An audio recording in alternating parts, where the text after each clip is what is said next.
It's 2013. Wait, no, it's 2022. Starting off. I just had an existential crisis. Yeah. Wow. Don't you wish it was 2013? No, I like technology nowadays. We wouldn't be doing this if that was the case. Very true, actually. But we could get in on the ground floor. Yep. Of true. Streaming. Mm-hmm. Yes. Well, hello everyone. It's been a couple of weeks. Yeah. Last week it was Preston. Mm-hmm. He did an art stream solo. 2 weeks before that, it was nothing. We didn't have anything going on, and then before that, I think the last paint stream that we did was the contest. Yeah, where we painted this one. Yeah. Switch over to the paint cam here. Yeah, it's all done and ready to go. Looking really good. And of course, if you move your hand out of the way, you'll be able to see. You'll be able to see over here. We've got all of the other runners up and all of the other Wayward Watch ones that are being sent out with it. We are working on that. Hopefully, we'll have them out soon. Yep. Yeah. But welcome everybody tonight. Hopefully, you're having a wonderful evening. I know the past 2 weeks have been really crazy. Yes, for D&D as far as everything goes. I'll say. And we might chat a little bit about that tonight, but we haven't really, the whole team hasn't come to any sort of, conclusion about how we're going to handle things moving forward, but I have thoughts. I do too. Yeah. But, so if you want to jump on in, say hi. Don't forget to either just shout out your hello on Twitch or on YouTube. Either one. Yep. We're happy to have you. But we're going to paint some stuff tonight. Yeah. I had to censor myself there.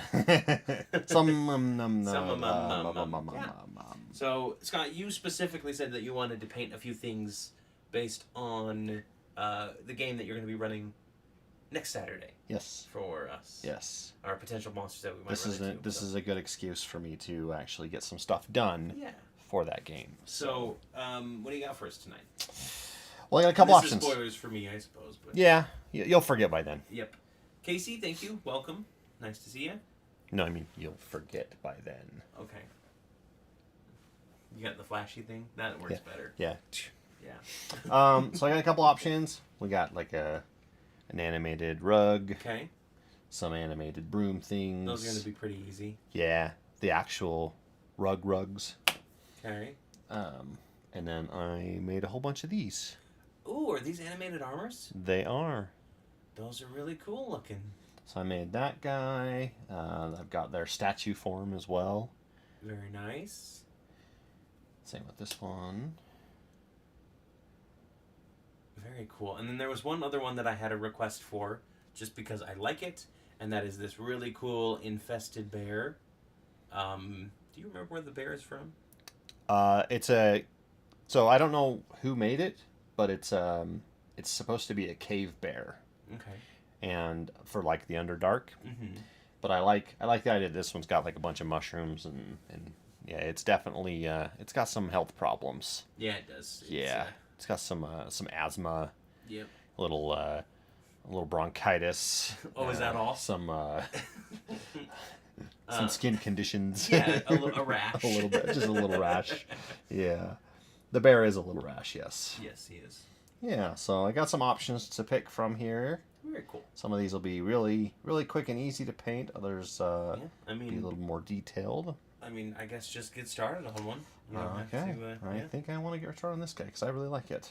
That's a very intricate looking rug. Yes, it is. But I'm not going to do the intricacies. I'm not going to paint them individually. I'm going to do the center part one color, this rib right here another, and then Yep. Make sure you give it magic carpet color tassels. Okay. From Aladdin. Okay. Yeah. Honestly, making it. Should I just make it Aladdin, the carpet from Aladdin? Yeah, I think that would be really cool. All right, let me look that up. But yeah, it is. I'm happy to be back. Him too. It's been a long time, and the past couple of weeks have just been one thing after another. After another, yeah. And then also for the channel as well. So, and I didn't realize it. Everybody almost got another stream or another episode next week, which is our off week, because I was full on ready to be let's get editing started, let's get this done. I'm sure nobody would have complained. One thing that I did want to talk about tonight is the Kilobix recaps. Okay. Because I've been doing those for season 2 for most of the episodes. You did one as well. Mm-hmm.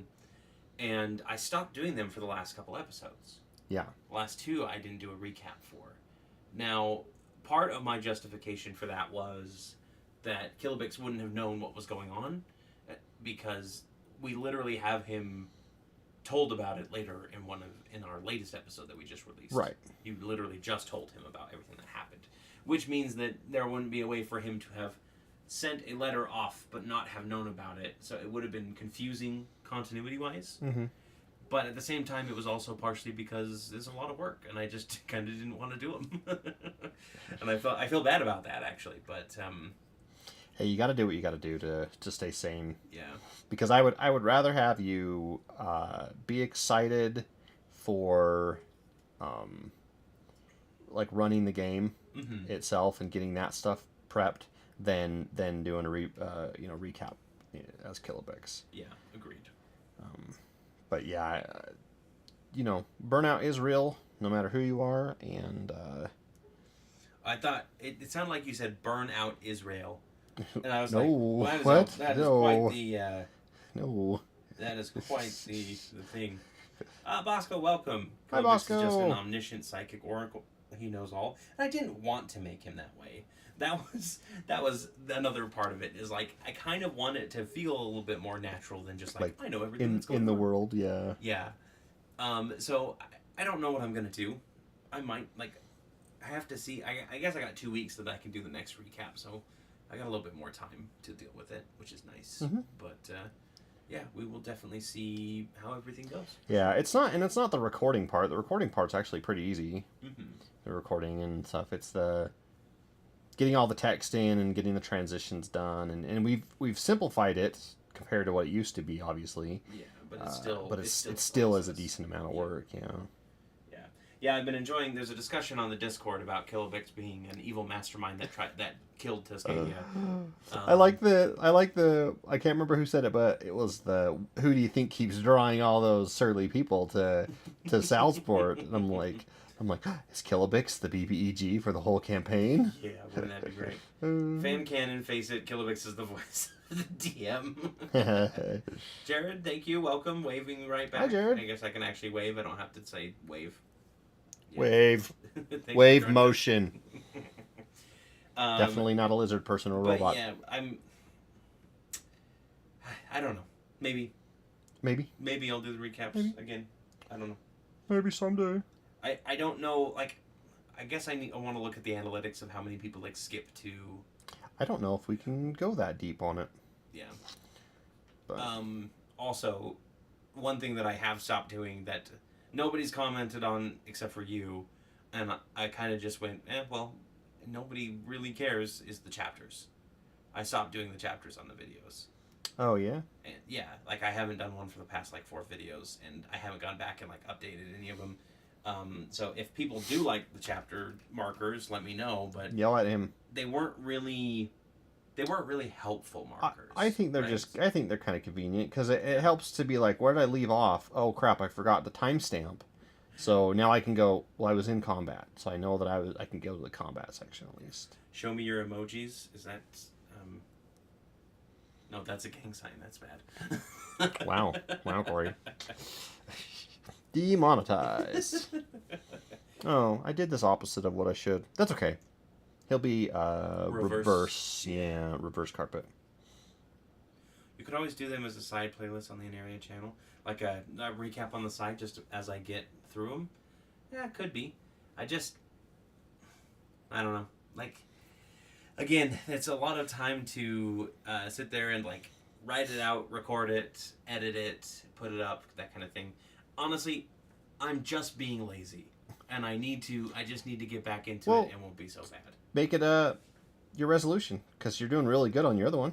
Yeah, I actually had 2 resolutions this year, and I've been doing good on one of them. Well, the other one ended up being something that you weren't as excited about. Yeah, so out of the 2, I resolved to write a minimum of 200 words in my novels that I've been neglecting, And so far, I haven't skipped a day. Technically, I have.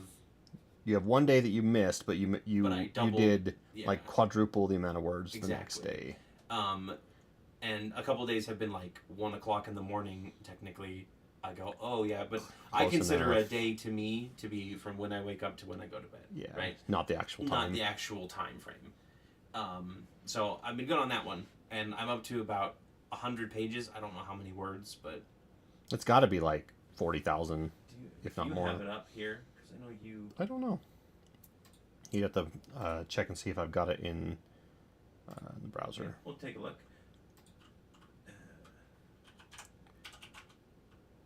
But I've been pretty impressed lately with your amount of dedication you've been given to it. Because for the longest time, I think you had too many on your plate, and now that you've dedicated one, you're like, I'm going to write this one, and that's it. Yep. I think that it's been really helpful for you. Yeah. Nearly 44,000 words. There you go. Yeah. I said about 40,000. And that's not all this year. Obviously, like I think about half of that I had. Yeah, but how far into the year are we? 20 days. Yeah, exactly. And you didn't make. I don't think you made the resolution on the first. I think you. I think you were a couple days later, because someone else was talking about doing their dungeon thing in our Discord. Yeah. And you said, "Oh, that's cool. I think I should do my book and stuff." that was the other one that I started, was doing like a dungeon a day.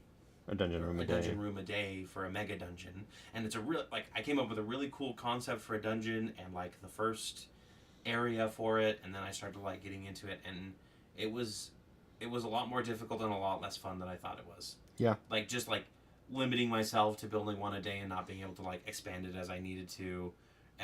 Like it just kind of made because you're too like your writing thing, you do 200 words, but it's also you go over all the time, 200 is the minimum type of a thing. Bart says good morning from Manila. Good morning. Or good evening from Utah. Yes. Yeah. 7 o'clock here. Yeah. But yeah, and that's the thing, Bosco, is I do like to add like little tiny. They're not quite Easter eggs. I mean, I do that every now and then. We'll add something extra into the recap. Mm-hmm. But most of the time, it's like another opinion on something, or something that you may not have realized as far as the situation goes, and that does encourage people to check them out if they're aware of it. Yeah. Well, it's like the we put fun stuff at the end of every episode. Oh yeah. And I don't know if you guys are, and this is post credit scene, basically. Yep. Our post credit scene, like Marvel. Yeah, it's not like a fun little skit or anything. It's just like us, like just chit chatting about the game after the game ends, and us just being like talking about a couple things about it, stuff we like, stuff we might want to do next time, that kind of thing. Gives you a little insider information about how we play. But yeah, maybe I'll add a resolution to try and be better about recaps as well. Yeah. I mean, I think just as long as you're trying. Exactly, that's good. Between sheets. What about you, Scott? Any resolutions this year? Well, I kind of had one that I keep getting distracted from. I was going to try to work on my game, like stuff like this, at least an hour a day. And then I also have a resolution of, I actually just kind of decided to do it. I've got a giant comic book backlog that I want to read, and so I'm trying to read a little bit each night before bed. Nice. And it's not a lot. Sometimes it's like one comic book. Other days it's two, that kind of thing. But you also aren't like getting a new influx of comics regularly anymore. Correct. So. Yeah, I do get some occasionally, but I probably have a stack from the floor to about this high. Wow. So pretty tall. 4 feet tall. Yeah, half of my height or something. Yeah. Not 4 feet tall then. You're 8 feet tall? Holy yes, crap. I am 8 feet Corey's tall. a giant of a man. Which means I'm taller than you. Yeah. Sorry to say. But you are a storm giant to my cloud giant. Oh, okay. We should talk about it, right? Should we? The thing that's on everyone's minds. That stupid the OGL. The Ogle. The Oogle. I hate it. I absolutely hate what is going on, but I actually do like that it is taking the community in a different disclaimer. Yes. This is Cory and I's opinion. This is not Tales of Aneria's opinion. Mm-hmm. The other players might have differing opinions. Yep. Just throwing that out there to begin with. Yeah. That out of the way, Wizards is being really stupid and they're destroying their own franchise. Yes, I wholeheartedly agree. I know when I read about it first, I sort of panicked because I wasn't sure what was going to happen. Oh, we've only got the one mic. It's just between us. So is that a little bit better? Yeah, sorry. And hello, Brian. I'll Hola. try to be louder. Yeah, I panicked a little bit. Not sure what was going to happen with the channel. Not sure what was going to happen with our game. And I took a little bit of money that I had been saving up for. I kind of have like a fun fund or whatever, and I basically drained it and bought a dozen new RPG books, or RPGs, I should say, more than a dozen books, but just to make sure I have stuff. And these were a lot of like third-party stuff that I was wanting to get, but I hadn't got yet. And I ended up picking them up just in case, because you never know. Yeah, and obviously, like, our channel revolves around the game that is currently in contention. Yes. So it makes it very hard for us to be like, what are we going to do next? You know, like, how are we going to manage this and weather the storm, as it were? I think at this point we are in kind of like a holding pattern, because thankfully, like, our specific type of play and our specific channel isn't affected by it. Yeah, or at least not much at all, really. Yeah, and like we're keeping a close eye on it, and obviously, like, we had some plans that we were kind of toying with, like books and Cory and I had stuff. we had a supplement book that he and I was writing, you and I was writing, and then been put on hold. That's been put on hold, and then we also were thinking about making a Tales of Aneria campaign book. And that's on hold for sure. Yep, that's definitely on hold at the moment. Scoldger, welcome. Welcome. Yeah, I thought fan content was under a different agreement or something. It is. The OGL. Yeah. So once we found that out, especially after the revisions that they've released, where they specifically talk about the fan content is fine. Yep. We're not going to do anything as far as the recording show goes. We're still going to. So the Dungeon Dudes put it perfectly for me. We love the game. We're still going to play the game, but like, for me, ethically, morally, whatever you want to call it, I can't support Wizards of the Coast right now, so I'm not going to buy anything new, but I still have a ton of the books, a ton of the resources, third party and otherwise, so I'm just going to use them as is and then go from there, you know? Yep. Yeah, and it's one of those things where, for me, as far as that goes, it's like I don't need anything else from Wizards. Yeah. They haven't put out anything that has made me want to buy it. And I bought anyway. What was the Spelljammer? Spelljammer, and honestly, with what came with it, I was a little disappointed. Yeah. There was some cool stuff in it, but like, the book's half the size of any of the other previous modules and stuff. So, yeah, it was like, oh, that's not great. Yeah. So, as far as Tales of Aneria goes, the plan right now is we're continuing the campaign in D&D 5th edition. Yep. After it's over, we'll talk as a group. Obviously, we won't have any sort of decision on that right now, but we'll have to see. Yeah, maybe there will be Kobold Press will have their content out, their game, and we really like that, or we might switch to Pathfinder, or find something. I don't want to go totally away from the D&D style of stuff. Like, I don't want to go to like GURPS or anything like that. Yeah.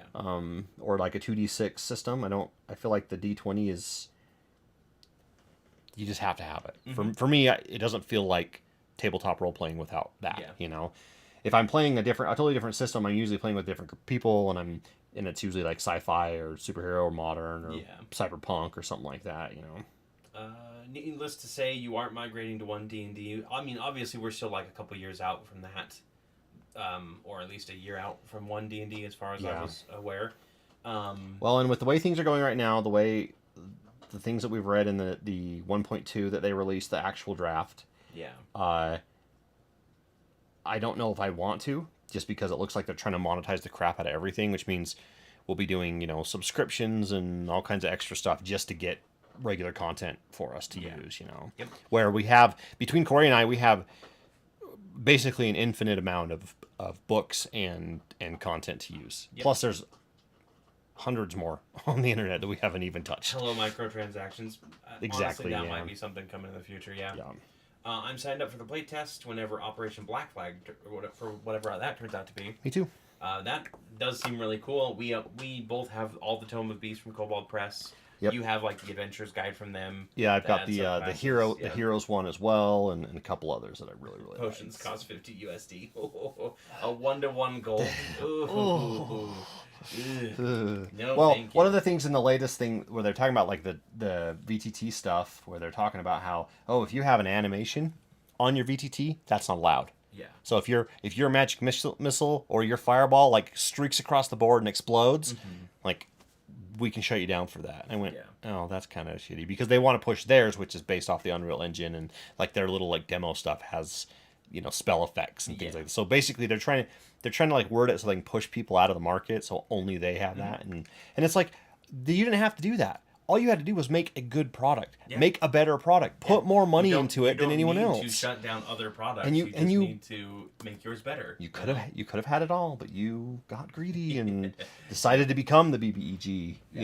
So what I want from our chat tonight, I want to know your favorite systems that might not be well known. I'm getting a little curious to try out some other systems, some other game styles, and so.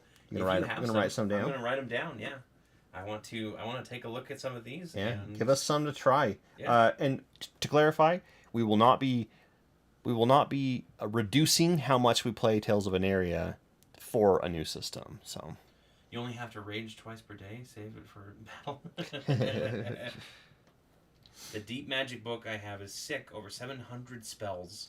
41 PCs and NPC subclass options. So they just did their Kickstarter for number 2, and one of the options in that is to back the first one or back the second one, but you also get the first one as well. And I think I might do that. That's kind of slick. I like 700 new spells. Also, they said in it was a blog post or Twitter post or something that all their Deep Magic stuff is going to be system agnostic, the way they're making it. So pretty cool. White Wolf Games still active? I don't know if White Wolf is still around.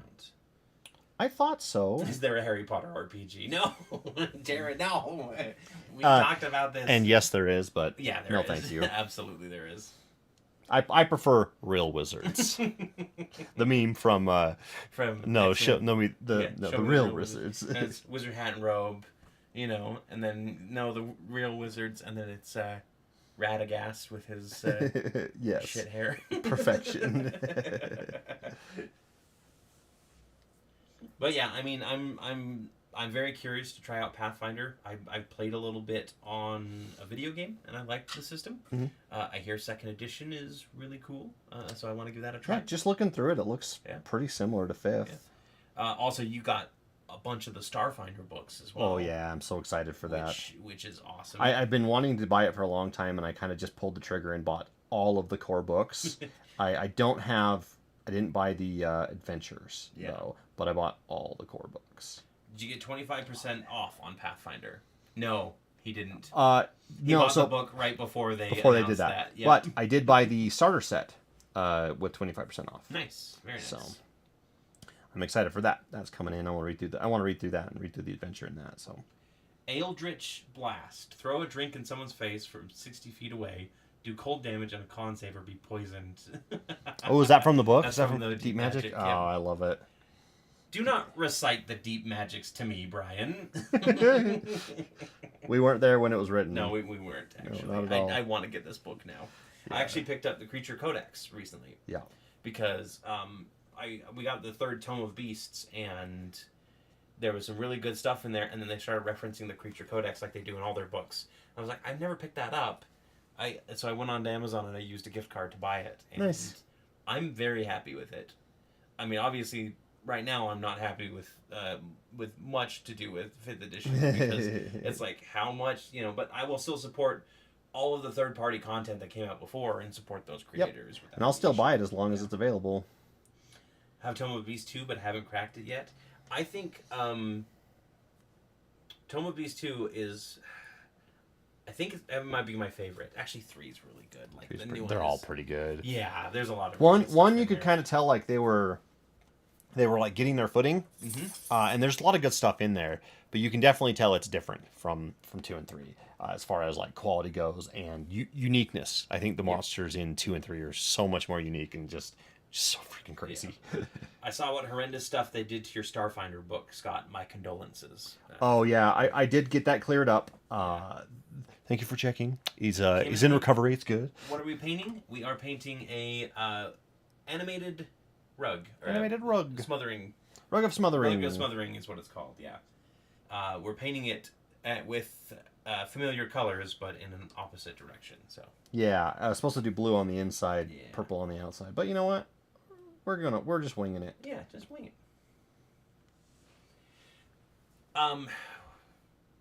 I mean, there's a bunch of other systems that I do want to try. Yep. I got you that Transformers book. Yeah, Transformers. I don't know if I've talked about that on stream. I don't think so. Because that was the Christmas gift that I was really excited about, and I wanted you to open on stream. Yeah. And I said no. The Transformers RPG from it has like Did the you 1980s. Say, sorry, Transformers. Transformers. More than tills the eye. They're only they're farm implements. Yeah. Like they just transform into like tractors and stuff. Rug of Smothering is the D&D version of a weighted blanket. Yep. I'm excited about my Avatar Legends RPG from Magpie Games. It's a 2d6 system powered by the Apocalypse, which is great. Okay, yeah. I think we've ever played Powered by the Apocalypse, or was that Monster of the Week? I don't think... that might have been. Avatar Legends Powered by the Apocalypse. I'm writing these down. Not Learn Heavens. Come on, fingers. Powered Learn Heavens. By the Apocalypse.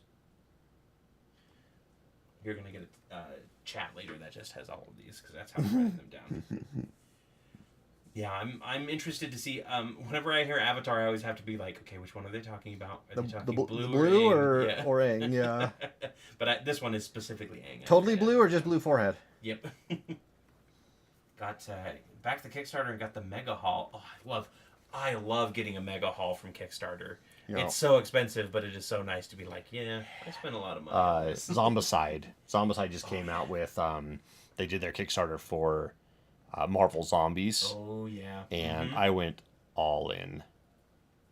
It was a lot of money, but I'm super excited for it. Hopefully it comes soon. So many figures. It'll probably be like end of the year. I know they're shipping out. I'm pissed off because you got your definitive edition, and I haven't seen mine for Sentinels of the Multiverse. Did you check your tracking? I don't even know if I have tracking for it. That's weird. I need to figure that out because it's really bugging me. I'm not laughing at your pain, but I'm laughing at it. I'm surprised they haven't sent it. Yeah, I like big Kickstarter stuff. I have a couple that I backed, like board games, that I was really excited for, and the companies behind them come to find out that they're these companies that they do a Kickstarter, it's successful, and they take those funds and use it for a previous Kickstarter that they underestimated. And so in order to get your thing to get done, the one you backed, they have to do a couple more. Like, I hate that. And I think that, I don't know, it feels like that should be against the rules. Shoot her or something. He's saying that there was chat on stream. Offer promotion for the channel. Oh, okay, it's just I think I've already blocked this person. That's why it's not showing up. Although, her other chat didn't show up on here either. Casey, if you're still listening, can you type something in? I want to see if it's just OBS thing. Shadowrun got recommended. Okay. I've heard of that one. Turn even more, but Techie has got, it might be an interesting option. I've got it written down. Okay. Like I said, I'm kind of I know I've heard of it. I don't think I've ever played it or seen it played. YouTube channel called The Lost Archives that stream the Avatar game. I've been watching between Aneria drops. It's pretty cool. Nice. Very nice. I was looking up something. I'll look it up later. It's I'll look up a tracking number later. I'm streaming right now. Yeah, I've got, like I said, Starfinder. We've got that Transformers RPG. I've got Star Trek Adventures. We've got Star Wars Edge of the Empire we could play a little bit. Mm-hmm. That would be really cool. Yeah, that is not coming through, unfortunately. The chat. Okay, well, just bring the other window over. Yep, I'm going to. Ugh. So that we can see the chat there. Yeah, that must be Restream or something. Yeah. It's okay. We're using Preston's Restream account. He had one from when he was doing streaming stuff personally. Yep. Dodger likes the tater bugs, apparently. Potato bugs? He's watching Oh, yeah, them yeah. upstairs. Scott has a terrarium with a single snail in it and a crap load of potato bugs. Yep, they exploded in population. Oh, and springtails. It's got a bunch of springtails in it as well. What's a springtail? Small bug that's they clean up. They're like part of the cleanup crew. They clean rotten stuff up, and Okay. they eat the snails Also when they a lot of die. gnats, but they don't stay in the terraria. They come out, and then that's why I have that little thing next to them to catch them. Yeah. The machine. Might try Starfinder. Hard time with Pathfinder being like D&D, except when it's not throwing me off. Okay, yeah. Pokemon RPG, apparently, too. I'd be okay with that. If you can find me the full name of that, I'd appreciate it, Bosco. Just so that I can, unless it's just called Pokemon the RPG. I picked up the Expanse RPG as well. Yeah, we got the Expanse. So we got the Expanse. Yeah, there's also a G.I. Joe RPG with the same people who... Because the people who made the Transformers one and the G.I. Joe one is the people who did Vampire the Masquerade. Oh, yeah. Green Ronin.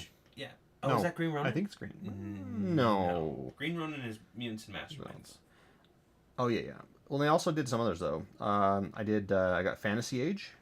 And I also picked up Will Wheaton's Ashes of Volcana. Nice. I found a used copy of it for like $30, and I was like, "Yep, I'm buying this." Because they only made it in a short run, and then of course he no longer plays with Geek and Sundry, so they canceled the run or something. Yeah. But yeah, pick that up. Which it's got Laura Bailey on it, and it's like from 10 years ago, and it's really weird. Wait, Laura Bailey? No, she's not in their Ashes of Volcana series. No. She was not. I knew who Laura Bailey was 10 years ago, and I'm going to look it up. And I'm going to be completely shocked. Most likely. Because I watched their preview episode, and it's got Hank Green. And I knew Hank Green from SciShow. And I remember watching it, and I said, "Oh, that's Hank Green." And you're like, "Who?" And now he's quite a bit more popular. He actually has quite a bit of TikTok following. And you're talking about Titan's Grave, right? Ashes of Volcana. It does have Laura Bailey. Holy crap!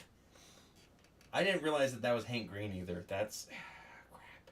I might have to go watch this. Yeah, I want to rewatch it too, actually. Yeah, that's awesome. A, for a rules primer, and B, because I thought it was a really good story.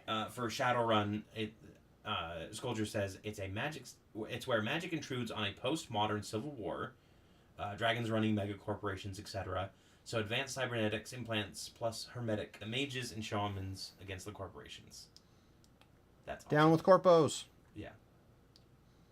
I also have Cyberpunk 2077. Oh yeah, you got that from CRPG Red or whatever? Project Red? It's not Project Red. This is a different one. Oh, okay. It might not be 2077. It might be something else, but... I'm going to switch over so we can see your paint progress here. Looking pretty good. Sorry, our camera is covered, and so I have to... Can you minimize the window without, can you, cut the window off? I don't know, try it. Without shrinking the chat. Yeah, is it, control? Wonderful, as always, professional streamers. Nope. Alt. What about Alt? Nope. Professional. Right there. That's as small as we can get it without the chat going away. Yeah. For all the people that are chatting on Twitch, which is just my wife, apparently. Yep. She's got Twitch all to herself. Very rug-like. Yeah, I'd say. Yeah. Mm-hmm, mm-hmm. I also got some other rugs, flat rugs for laying down. Just for decorating the room, because I love doing that. I love one of my favorite things about setting up a room is being like, okay, let's roll initiative and stuff, and everyone's like, okay, cool. And then while we're rolling initiative, I set up the room, and I'm like, all right, a desk here, a bunch of chairs here, Yep.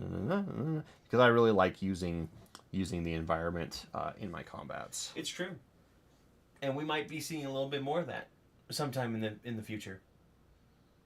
What do you mean? You and the way that you run combats. Oh yeah. Yeah. I mean, I think we could probably say we're thinking about it. We're thinking about trying out Pathfinder on the channel. Yeah, doing a second. Yep. Second side game. And Scott would be the DM for it. So yeah. Yeah, it'd be interesting. So you'll have to get used to my my weird DMing. You're already used to it, but everyone else will have to. I think I honestly am gonna put Vampire the Masquerade on the list. Do it. But we won't be LARPing it. Oh, can I buy fangs though? Yeah, sure. Actually, yeah, that'd be fine. And then I want to put down, what was it, Monster of the Week, just because that would be a fun one to play as well. Yeah, that one was pretty fun. Yeah. I do like these like smaller RPGs that are a bit more story driven than they are role driven. Yep. Nice. We have that Sentinels of the Multiverse RPG. Hello, Jared. Again, that's just Jared again on Twitch. But now we have a second person. Double Jared. Yep, double Jared. Double we Jeopardy. appreciate it. It's like Double Jeopardy, but Double Jared. Oh, okay. Now that we're done talking about the OGL. Oh, we're totally done. Never going to talk about it again. I mean, never. Yeah, never again. Never again. We should, spoiler free, talk about something else that came out this week, and that's Critical Role Season 2. Oh For Vox yeah. Machina. Yeah. The first 3 episodes released today, and Holy crap. wow. Has anyone in the chat not watched it? I kind of want to wait to see how spoilery we can be. Well, Jared hasn't seen it. We know that much. Jared Lee. Okay, yeah, we'll be spoiler free. Yeah, we'll be spoiler free. It was extremely good. Mm-hmm. The 3 episodes that. Okay, there was a part. Come back in like 10 minutes. No, don't worry about it. You're good. There was a part that happened, and after the scene was over, you turned to me and said,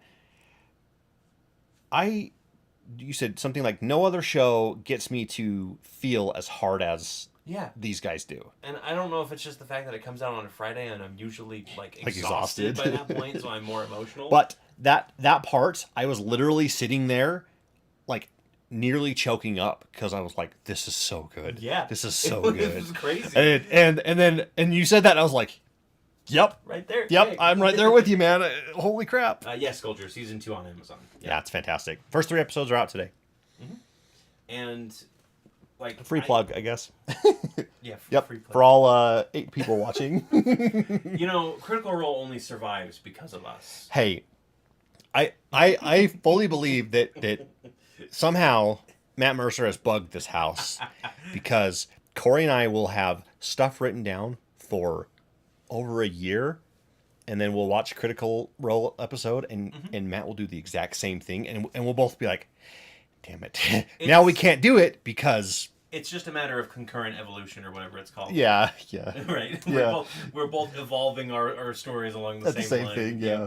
It's just funny. I know it's not actually true, but there are literally things where I will pull it up on my list and be like, edited in 2017, this, and it's nearly exactly the same as what it does. And I just think it makes me feel good that I have the same ideas and you have the same ideas as Matt Mercer does. So Brian, is that sorry, he says pro tip Friday 000 GMT equals 7 p.m. EST on Thursday. Well, yeah, of course time zones are a thing. No, time is a construct. Time is definitely a construct. Something to watch tomorrow before football, yeah. But yeah, it's definitely one of those things where I was blown away by how good it was. And I know, like, as far as the Tales of Aneria group goes, you and I are the biggest watchers. Yes. Of I Vox think Machina. Colby... We almost watched season 1 again because we were so impressed with it, right? Yeah, I think Colby tried to watch it a little bit and couldn't find enough time with maybe like once the kids had gone to bed, that kind of thing. Yeah. To watch it. And I don't know about Preston. I don't know. Yeah, don't know about Preston or Down, but Yeah. I know they don't talk about it like Yeah. like they would another show that they're extremely interested in. There's a whole bunch of them that they talk about. What's the Chainsaw Head? Chainsaw Man. Chainsaw Man. They really like that one a lot. They watched that a bunch. Demon Slayer is another one. Mm-hmm. Yeah. They also talked about Arcane a whole bunch while it was out. Oh yeah. That's a if you didn't know already, that's one of Colby's like favorite anime shows of all time. It's true. He really liked it. You know what's funny is he actually made a Vi character before he watched Arcane. Like a with a monk stuff. Yeah, well, he did a Battlesmith Artificer. Oh. Okay. Or an armorer like you, for one of our one shots that had us going to. It was a broken spear type era. So yeah. Broken Spear or anyone Bronze a Borderlands fan? I really liked. I love the art style. Yep, I haven't played more than like a little bit of the second game. I really liked the Tiny Tina's Wonderland. I watched a playthrough of that. Thought it was good. My fiance's favorite character is Scanlan. Personally, I'm a Travis and Liam fan. I mean, it's really hard to find a favorite character. Oh my gosh, I think we laughed so much though with Grog. Oh yeah, like he plays the dumb barbarian so well. Yeah, and oh my gosh, there were so many parts in this where the episode is.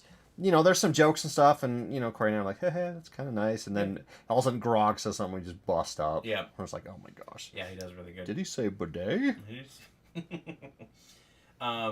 Not a lot of people actually, as far as I'm aware, Scanlan is like the least favorite character of most of.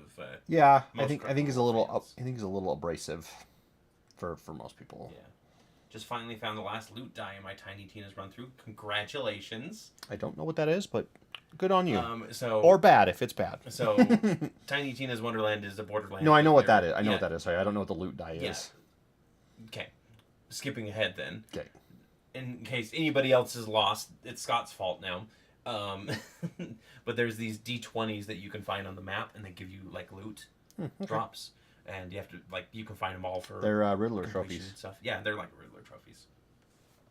Borderlands 2 is my jam. I have lost way too many hours playing that game. No. Not lost. Enjoyed. Yep. There are 260. Oh, wow. That is a lot of loot dice, for sure. So you completed it? Completionist? Yeah. Nice. If you get them all, you get 35% loot luck, too, apparently, which is really good. In Borderlands, which is a game all about upgrading your weapon. Yeah, I've played number one a little bit with some friends, and I really enjoyed it. And oh my god, I love the art style, though. Holy crap. We played a little bit, too. Yes. Yeah. Oh, yeah, because we had it on PC, huh? Yeah, we got Borderlands 2 on PC with, a bundle of something. A Humble Bundle? Speaking of, there's rumors that there's going to be a new Humble Bundle coming out this weekend that has Pathfinder stuff in it. Really? I wonder what prompted that without raising our blood pressure too much. Yep, including the core rulebook. Very nice. Keep an eye out for that. Yeah. Just wanted to throw that out there because I saw that today. All right. So I'm going to switch over again. So if you want to give us a nice little view. Because this is a paint stream overall. Yes, a paint stream. Yep. I know it just seems like Cory chats at the back of Scott's head. Looking good. Thank you. It'd be better if his colors were right, but whatever. They just have to be flipped. But you know what? This is legally distinct rug. Yeah. Yeah, it's going to look good. Looks nice. Legally distinct magical rug. Yep. That's how we're going to have to do everything. I know. I was thinking about what I could name illithids. Oh, yeah. And I was like Cthulhuids. Cthulhuids. Because no one owns Cthulhu except for... Is it really that... Call of Cthulhu is another game I need to write down. Oh, yes. Is it really in public domain now? Cthulhu is. Nice. Well, it may not be public domain, but I know that that's one of the ways that people get around using illithids without using illithids. How about squiddies? Yeah, that would work too. I like... Squid boys. Deep Ones is always just a good. Mm-hmm. a I always good like generic name. that one for Drow. Yeah, Yeah, because they're usually deep underground, right? yeah, true. I mean, Dark Elves is the usual That's true. go-to, and that's not offensive, right? No. No, because it's just the word dark. That doesn't mean anything. Squidwards. Yeah, Squidbillies. That's a TV show, though, right? Deep Ones make me think of blind cave gnomes, like the ones in Disenchantment. Yeah. Yeah. You know we're getting more Futurama this year. That's supposedly the What? the Like Hulu another season? Yeah, Oh, that's right. yeah. Because The Hulu season. there was that whole issue with what's his name? John DiMaggio. Mm-hmm. Yeah, holding out for more money. Yeah. But they got him on board, I believe, and yeah, apparently that's going to come out this year. They're coming back with blackjack and hookers. Yep. Forget the blackjack. Also, there's so much stuff this year to watch. We're like 6 episodes behind on Doom Patrol. Mm-hmm. BattleBots started. Oh, It yeah. has 2 episodes of the new season. Casey said they were really good. She watched them both. This just in sometime in the future, there'll be more Futurama. Yep, exactly.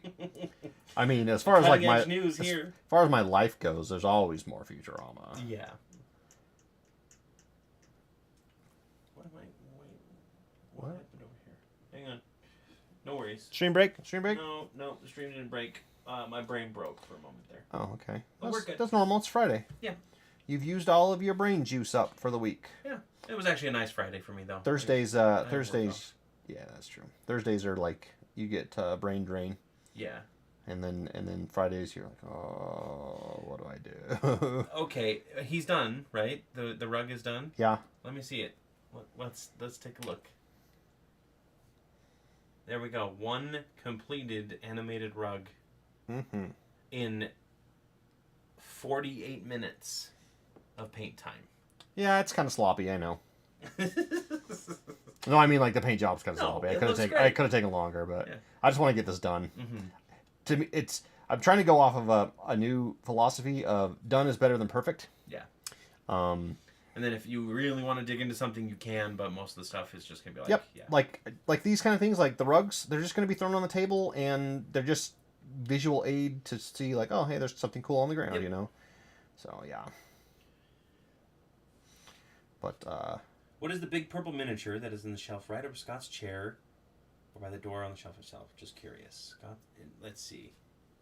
Are we talking this one right here? who is it, Kerrigan? No. If it's this one, that is Diva from Overwatch and her mech. That is a sideshow, right? Yes, sideshow collectible. Yeah, that is a sideshow collectible of Diva, and you can see Diva right here, and then this is her mecha. Yeah. And yeah, So not quite purple, pink. It's probably coming across purple because of lighting and everything. And because you have a dark blue kind of surrounding Yeah. it, so it's... my ultimate Shifting a plan. little My bit. ultimate plan is to put lights in there so that I Yeah. can illuminate the whole thing. Yeah, no, Kerrigan's right here. Boop. Right next to Jim Raynor. Boop. Yep. One of my all-time favorite characters, actually. Not Jim, but Kerrigan. I was going to say... Jimmy? Jim's not bad, but Yeah. Kerrigan's Jimmy, better. Jim. Jimmy Jam. Video tour of Scott's mini collection. The mini collection or your statue Oh, collection? my statue collection. Yeah, there's a difference. But the minis are all in a nice, semi-organized state now. Sort of. They're at least categorized by creature type, Mhm. as far as it goes. Yeah, I have plans, and I Yes, probably to just need both. to do this. I have plans to do full, like, room tours and stuff, because I think that's fun. This room needs a giant overhaul top to bottom in storage and cleaning. Yeah. You can't see it because Scott's chair is in the way, but there is a pile of Star Trek memorabilia behind him that Yep, is that I need to yep. find space for. It looks like a hoarder's room down here. I know. I see an Enterprise above Scott's head. That yes, is that's- nope. Well, there's the Enterprise D. Oh yeah, that's the D modified with the 3 nacelles. Yeah, from All Good Things. Yeah. But yeah, there are more Enterprises up there as well, and a Borg cube, and then there's a ring around the room that has like all of his different Star Trek ships from Eagle Moss before they went under. Before they went under. Yep. Yeah. My whole mini collection fits into 3 Hero Forge boxes. My main game is on Roll20, and the newbies I offered to run a game for and bought minis and battle mats flaked on me. Oh, I hate when that happens. Yeah, I don't usually recommend people go heavy into the mini stuff like I have. I'm doing it because it helps visually. Everyone says that it helps, at least in our group. Yeah. To that kind of stuff. I love the 3D printing aspect of it, and I really enjoy the painting part of it. If I didn't, if that wasn't all like the perfect storm of stuff, I probably would go with like skinny minis or something, where it's it's like the clear acrylic ones. I used to do the papercraft. Yeah. Ones. Yeah. Because you had a whole bunch of them from Order of the Stick. Yeah. Giant in the Playground Games, or Giant in the Playground had his monster for every season that were all in his style. And it was as simple as printing them off, folding them up, putting a penny in them to keep them. We also had secure. Lots of use of this D4 is Goblin Troop number 1. Yep. And this is Goblin Troop number 2, and this is Goblin Troop number 3, and then we had a lot of that stuff too. Yep. Bosco, yes, Scott does need a batleth. Yeah, that's on my list. I actually want a whole arsenal of like Star Trek weapons, everything from like the old school half moon thing that Spock used back in TOS, to a batleth, to the weird blade things. You basically want to be the collector guy from all the most toys. The most toys episode. Yeah. Scott, don't you print most of your own now? Yes, pretty much exclusively. Pretty much exclusively. I don't think I have bought an actual mini in a long time. I buy a lot of like STL files. And a lot of like Hero Forge minis when we need. Yeah, I have a subscription to Hero Forge so that I can do every month I get 5 more credits or whatever, which is nice. Purple Heart Armory has acrylic practice batleth, says Bosco. So cool. I want a full on cut one out of steel, make my own. That'd be cool. Yeah, I think it'd be fun. I'd love to forge stuff, but I feel like that's a hobby that is going to be expensive. Have we talked about my theory about Klingons on the stream before? Maybe. Depends on which theory. The bards of the yes. Star Trek universe? Klingons are not warriors. They're bards. They are bards, as far as D&D mechanics go, right? I fully agree. They do not excel at war to the point that they are conquering everything. Yep. But they always talk about their achievements and they always and boast and they embellish all of their and they tell these grand stories to make and... people like fear them and everything. They're really good at bluffing and they're bards. Yes. Which kind of makes sense for the crazy weapon that they decided to use. Yeah. Rather than like something much simpler like a short sword would be, right? Yeah. Because if you think about it, the reason why swords are a thing is not just because we need to kill something, but it's because it's an easy shape, right? Mm-hmm. You take a hunk of metal, you stretch it out, and then you sharpen it, and you put like a stick on the end of it. Like that's Basics 101. The only reason the spear was first is because you didn't have to like get metal for it. True. Yeah, you could just use a stick, pointing stick. Yeah, minus the scale in hand, yes, for the Klingons. Yeah. But yes, they do, exactly. And opera. Jared says they have... Oh, yeah. They love their opera. They love opera, and they love, like Shakespeare, and, oh, yeah, they absolutely love, like, all this entertainment stuff. They are bards. Mm-hmm. They're so dramatic. Oh, my gosh. Yeah. Next on Forged in Fire. Ooh. If they did a Batleth episode as, like, their final one, that would be really cool. Yeah. Obviously, humans are humans. Yep. Like, no way around that, right? Mm-hmm. You mean as far as fantasy races go in D&D? Yeah. Oh, I've thought about this so much. Yeah. Vulcans are high elves. Vulcans are high elves. Not just elves, but high elves. Yep. And then Romulans are drow or dark elves. Ferengi are... so, comparing them to Warcraft, they're goblins, right? They're the goblins of that universe. There's not really another apt one. Like, they fit goblins really well as far as D&D goes, except for goblins aren't known to be greedy. They're just, kind of, they like to grab things. Well, and again, we're generalizing D&D fantasy races here, not... Yeah. There's not really a lot of, like... you know, it's the whole Planet of Hats thing. Yeah, so, exactly. Like all not, for Angie or this. not, Well, not no, all not for Angie really. or greedy, but Yeah. it's because this is my other theory, is the reason why we associate certain like specific traits with races is because that's their primary fleet. There's Starfleet, right? Yep. Yeah, it's what you see. Klingons, it's the military. You know, for the Romulans, what you see is their espionage their and stuff. espionage. Yeah. So they get cast as these mysterious spies that mysterious, paranoid. Mm-hmm. Yeah. Ferengis, their mercantile fleet is probably their most prominent, so they get listed as merchants and everything. Yep. And Starfleet comes across as quote unquote weak because we're a set of explorers and scientists out in space. For the most part. We're a little bit of everything, yeah, right? And we're more compassionate towards other races because we're just here to help. Obviously there's story reasons behind it, but you know, in universe lore, the Borg are Illithid. You think Illithid? Yeah, because they're mysterious. They're from another, you know, they're from like a unknowable place type of a deal. I would say that's 8472. I would say that's more of like the 8472 would be from like another plane, like demons or something. All right. I think undead, like zombies and stuff, just typically because they are like a plague that spreads, and that's their whole directive. And then they're being controlled by a singular mind. But are like undead? A lich. Okay, I'm gonna argue this. I don't feel like undead are a race. They are in WoW. Yeah. But in D&D, they're just all the other races that have been resurrected. But oh, you know what? You're right. Yeah, you're right.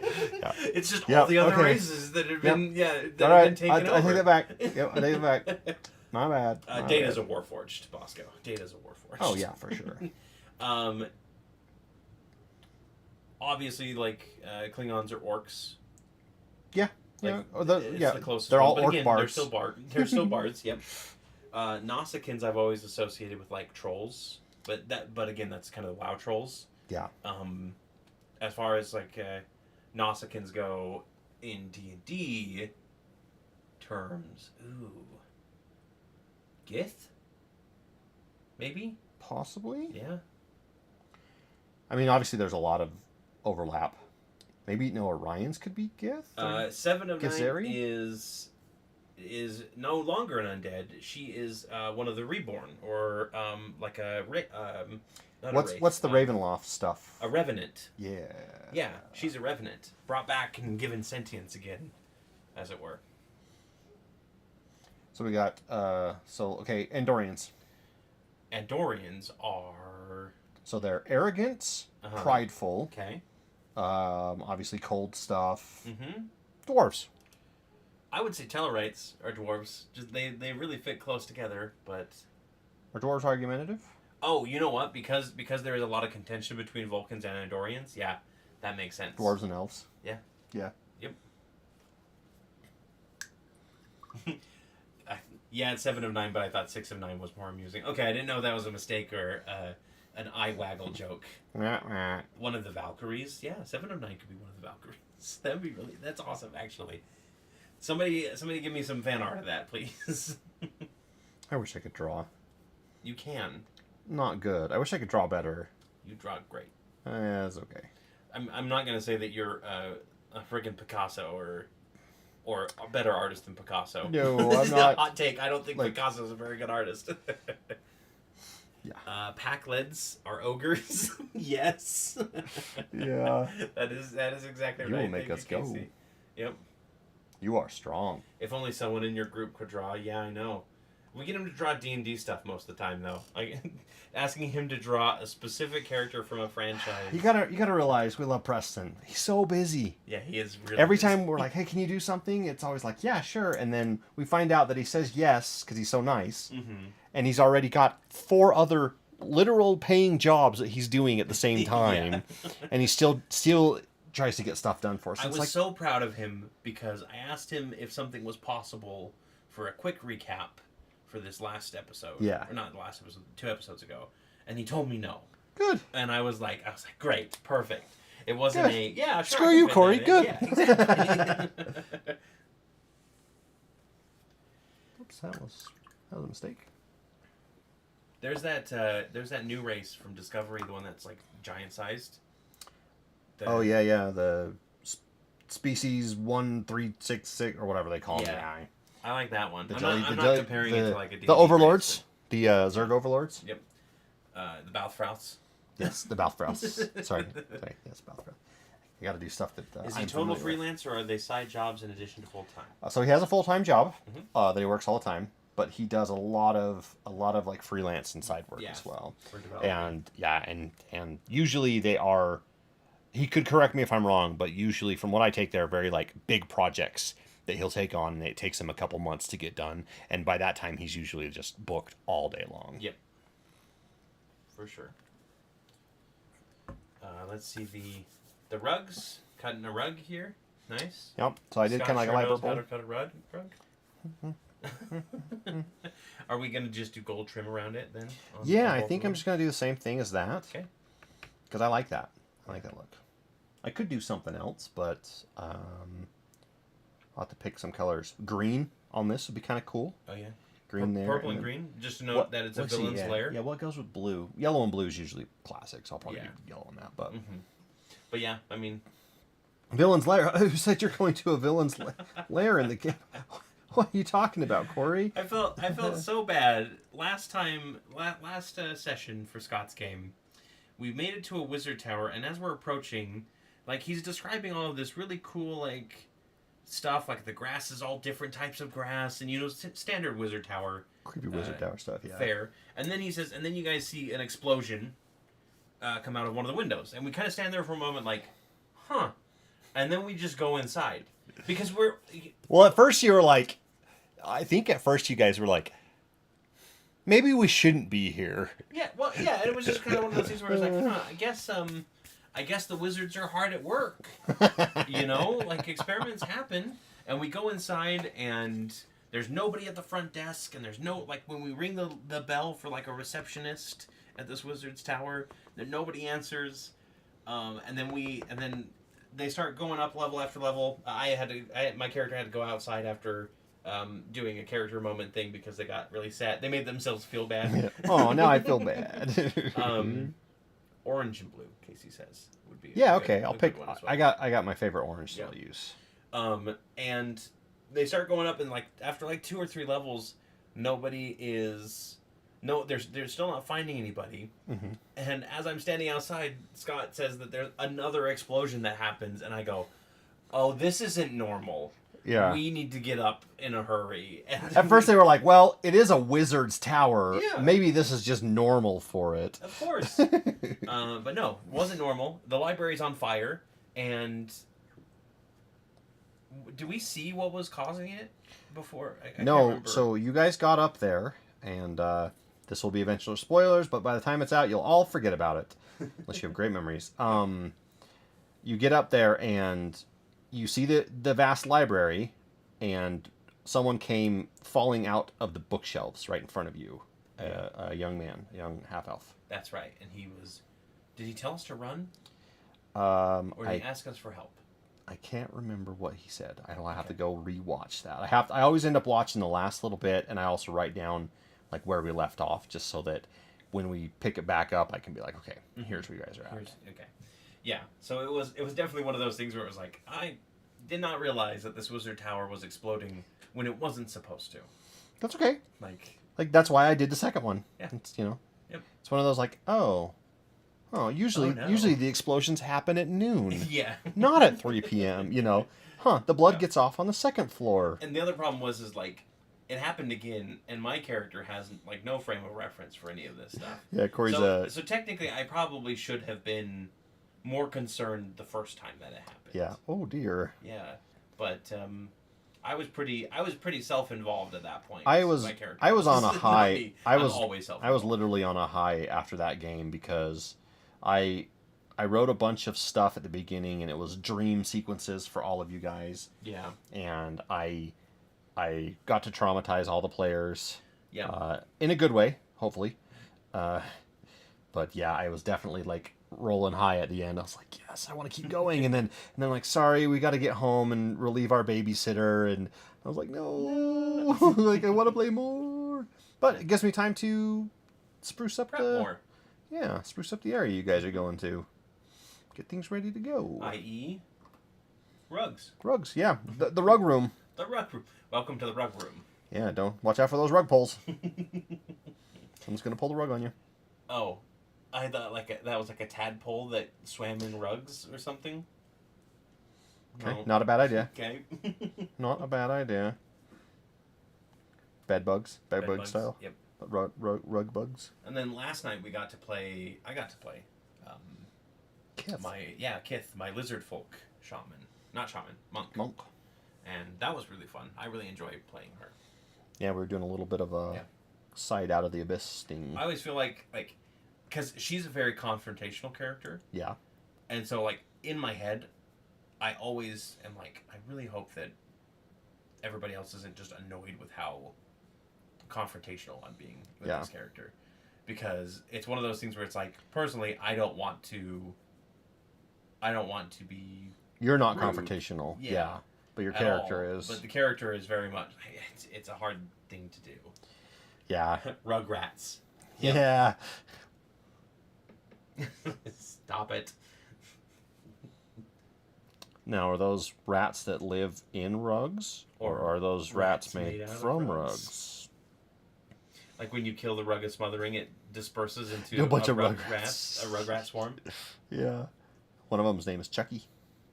Isn't it extra sweet when the Forever DM actually gets to play? It really is.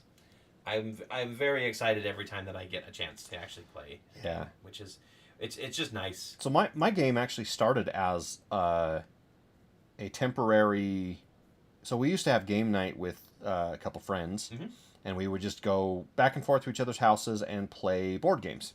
Yep. And we were talking one day, and they said something like, "Man, I really miss playing RPGs with you guys." Yeah. And Cory and I were like, "Well, we've got a lot of different ones. Let's just play, a good 2 or 3 session one, and then switch to a new RPG." And we were talking, and I was like, "Well, I'll run the first one." And at this point, I'm in. I'm so deep into it. You're like screw all the other. If you guys left me, I would probably cry. Oh. I'd be like, no! I put all this time and effort into it. I'm so excited to play. Yeah. I'm glad. Yeah, I'm glad everyone else is having fun too, because I want to keep going. If we want to do other side games, I'm okay, but that's just going to be outside of this. We're gonna come back to this because I want to keep doing it. Rugs of Smothering are no joke for Tier 1 play. They are not. Neither are what Scott is painting currently, which is an animated broom, which nearly one-shot a level 1 player in my Curse of Strahd game. That was me, right? I can't remember if it was you or one of the others. It was whoever went into the closet.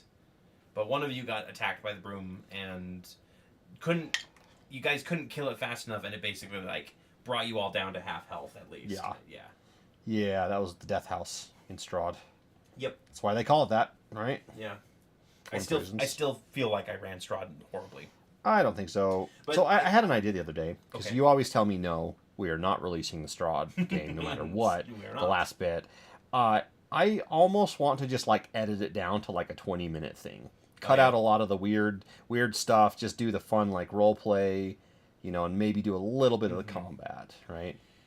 Yeah, I would be interested to see. Or the other option is redo Strahd. Yeah. Appreciated Scott's tip on using thugs as minions. Oh, thank you. Yeah. Yeah, I think a lot of that stuff's underutilized. If you want to use a Rug of Smothering on your level 6 players, do it. Maybe make a couple rugs. Maybe it's a store full of them or something, It's a dire Rug of Smothering. As you step on it, the spikes, because dire creatures have spikes, that's the difference. That's true. The spikes come up and stab right through the foot. Yeah. And then it starts smothering. Yeah. Yeah. There's actually a creature in, I think it's Tome of Beasts 1 or 2, that's called a Gnarljack. Okay. And it is a animated bear trap. Oh, yeah. I like that. Which is really cool. I'm a big fan of animated anything, animated objects and furniture and doors and I also like mimics, but I also just like the idea that some wizards you know what? I want that table to beat me up, what if this table could attack people? What if this table could beat the crap out of people? A horde of smothering rugs is a terrifying. What's the book prospect, that Into the Wild or Kings of the Wild? Kings of the Wild. The one wizard has a staff that is like an animated staff that he can turn on, and it just grows extensively and then like beats the snot out of whatever he's pointing it at, and it's fantastic. Make a hallway covered with tapestries with rugs on the floor. Yeah. Ooh. You can do a hallway like I did, where everything's covered and it's got a whole bunch of traps in the walls, and the players just ignore them. That is another thing that you like to do more than me. Oh yeah, traps and whatnot. That's one thing that that the guys will have to get used to. Yeah, I know that. Hopefully they don't get so paranoid that they're all like, I check every 10 feet, you know, type of a thing.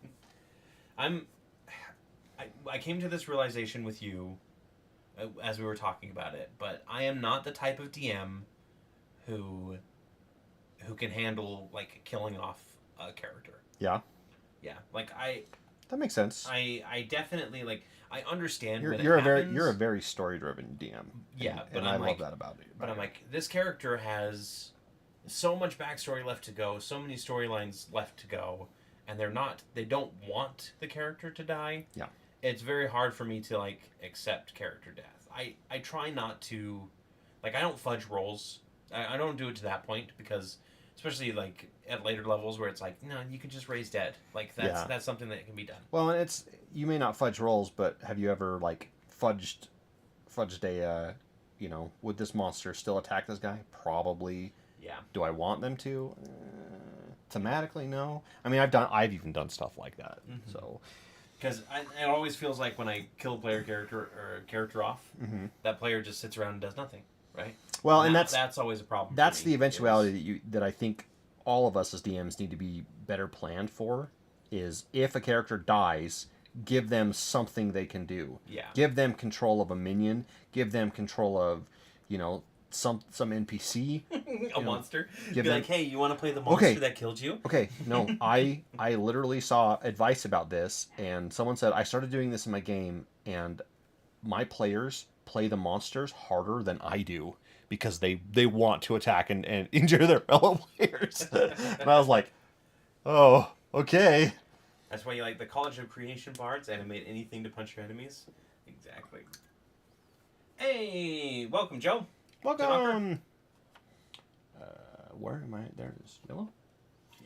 Yeah, I kind of like that idea. If that happens, I think I might be like, hey, you want to play this monster? Yeah, or even just like a weaker like minion or something shows up and helps.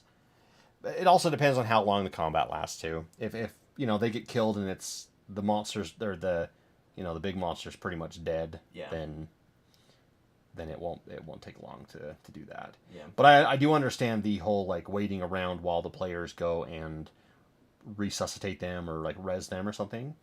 And again, that's always just here's an NPC. Go ahead and you get to play them. Yep. And again, like going back to the one character death that we've had in Tales of Aneria. Mm-hmm. And this our most controversial episode ever. Yeah, this is a spoiler for anybody who has not watched that episode, so mute for like 2 minutes here. We'll wave when we're done. Yeah. But if it had not been in a isolated place, I mean, you guys could have always gone back, but that would have been dumb backtracking. Yeah. But if it had not been in an isolated place, I probably would have told Colby, no, we're not going to resurrect your character. You can play a different character until such time as the party recovers. Gets back to town or something like that, yeah. But then, but because you guys were trapped in, or not trapped, but like in this area where there was no civilization. Players. Yeah. Yeah, so. Like, it felt like, and it was like, couldn't really introduce another character either. I mean, I could have. Yeah, it would have felt Machina, Yeah, and I might have done that differently now, but at the time I was just kind of like, this is probably the better I think at the time, and correct me if I'm wrong, or, if you don't want me to say it, I think you panicked a little bit. Probably. Just because it wasn't expected. It was very much a, like, this weapon is, holy more crap. Powerful than I expected it to be. And again, I felt bad about it. So, all right, done talking about it. Wave. Welcome back, everybody who muted. Anyone that muted. Yep. But that's something you have to work on. It's and I'm not saying that like you, Corey, need to work on this. It's like everyone as a DM or even as a player, you need to realize like I know that we love our characters and we want to stay attached to them. It took me a little while for Bolt to get to the point where I went, if Bolt died, I would be sad about it, but I would not be upset. Yeah. Right? It would be one of those, like, hopefully they got to go out on a cool, like, save the party, Yep. you know. I read kind of I read thing. something where somebody said that their 13th level warlock that they had been playing for a year got hit with an intellect devourer, Mm-hmm. failed their saving throw and had their intellect dropped to 0, so they died. Yeah. And then they had their brain devoured next turn so that they couldn't be brought back. And it was like, ugh. Oh, wait, hold on. There's like greater restoration and stuff that can grow sorry, that. 'Cause... when with not be brought back, I mean in a conventional way Oh, at right. level 13, right? Right. Because I believe specifically you have to have Like Revivify has to have true resurrection. oh, for that. okay, I see. Yeah. Let's see. Intellect Devourer. One of these guys. Ah, Brain Boy. The Brain Boy. Doing some brooms. I'm doing the classic like straw broom, you know. Yeah. All right, Devour Intellect. Da-da-da-da. Okay, so if it rolls and exceeds the intelligence score, that score is reduced to 0. The target is stunned until it gains at least 1 point of intelligence. The intellect, and then the next turn it was the Intellect Devourer initiates an intelligence contest with an incapacitated humanoid within 5 feet of it. If it wins the contest, it magically consumes the target's brain, teleports into the target's skull, and takes control of their body. Mm-hmm. While inside the creature, it can puppet it, blah, blah, blah, blah, blah. The Intellect Devourer, let's see. Anyway, so... No, it doesn't say anything about it requiring true resurrection. So yeah, I mean, like, that's just a raise dead spell, unless you're... Or a Revivify. Yeah.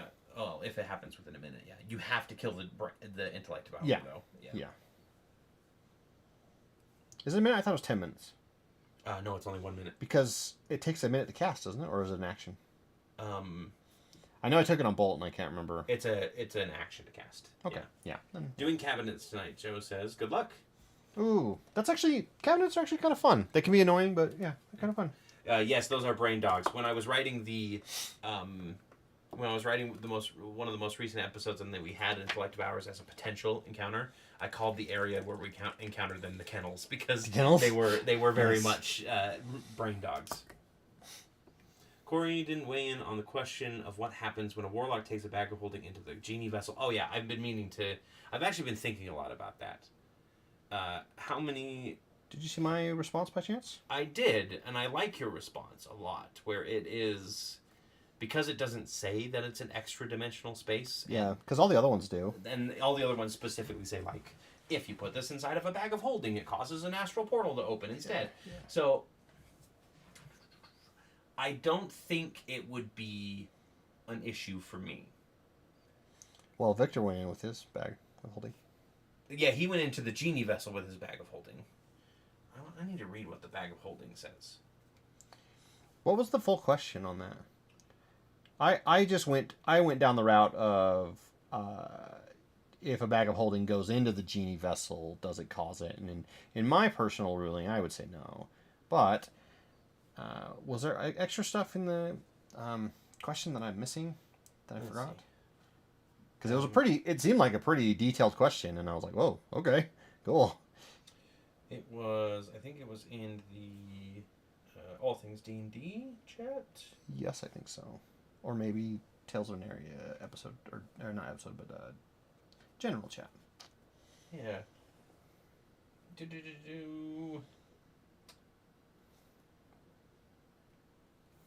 About putting a genie warlock vessel in bag of holding, as I can read, there's no rules to keep the warlock to bring in a bag of holding inside the vessel. So if a character or two jump into the bag, and then the genie warlock goes into the vessel, when inside they jump out, what will happen then? Interesting. Because we were thinking about putting... Yeah.